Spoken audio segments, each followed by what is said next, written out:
السلام عليكم. معكم السيده بشرى طموح، مسيره التعاون السكينه للخياطه التقليديه والطرز بمدينه سفرو. حنا جيت سعداء في المشاركه ديالنا في معرض الممتعه.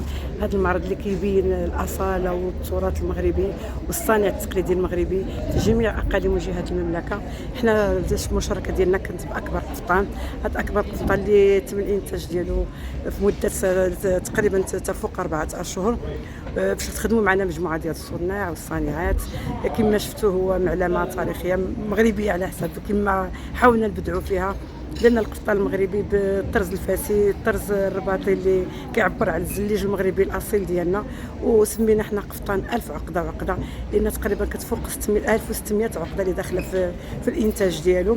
اما الطول يتراوح ما بين 12 متر في الطول ديالو، وتم تحفيظ الملكيه الصناعيه ديالو عن طريق في لومبيك. وكنشكر شكر خاص الناس الجهه على راسهم السيده خديجه الحجوبي والسيد رئيس الجهه والناس المنظمين وجنود الخفاء الصاهرين على تنظيم، لا من اكل ولا من مبيت ولا من اقامه.